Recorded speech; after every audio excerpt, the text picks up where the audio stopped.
পশ্চিম বাকলিয়া ওয়ার্ডে সেহেরি ইফতার সামগ্রী বিতরণকালে চট্টগ্রাম মহানগর বিএনপির সাবেক সাধারণ সম্পাদক আবুল হাশেম বক্কর বলেছেন, বিএনপি জনগণের ভোটের মাধ্যমে সরকার গঠন করতে চায়।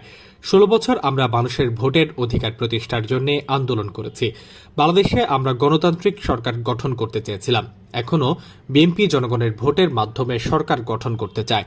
তাই এই সরকারের উচিত হবে ধানায় পানায় বাদ দিয়ে নির্বাচন দেওয়া। বর্তমান অন্তর্বর্তীকালীন সরকারকে দ্রুত নির্বাচনের রোডম্যাপ দিতে হবে।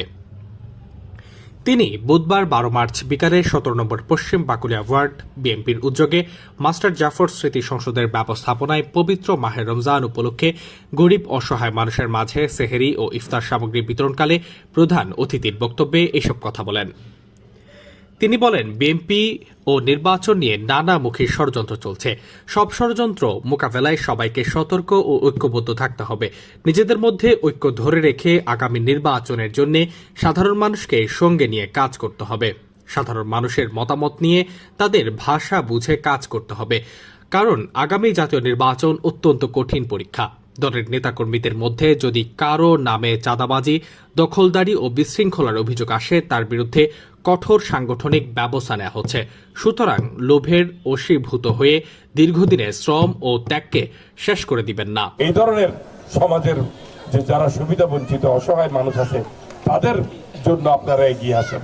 আপনারা চেষ্টা করেন যে তাদেরকে সাহায্যের হাত প্রসারিত করে একটু সহযোগিতা করার জন্য, যেমনটি আল্লামা আবুল খায়ের ফাউন্ডেশন প্রতিনিয়ত করে যাচ্ছে।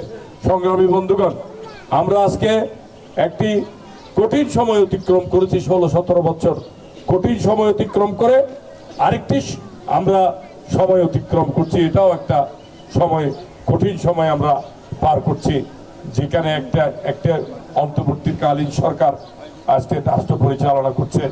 এই রাষ্ট্র পরিচালনায় যারা এতদিন ছিল মাফিয়া, যারা দেশকে লুট করেছে, ব্যাংক ডাকাতি করেছে, দেশের অর্থনীতিকে ধ্বংস করেছে, তারা চলে গেলেও প্রশাসনের বিভিন্ন রন্ধ্রে এখনো তাদের রেখে যাওয়া ওই যে দোসররা এখনো বসে আছে বিদায় বিভিন্ন সময় আমরা বিভিন্ন অঘটন দেখতে পাচ্ছি, বিভিন্ন বিশৃঙ্খলা দেখতে পাচ্ছি।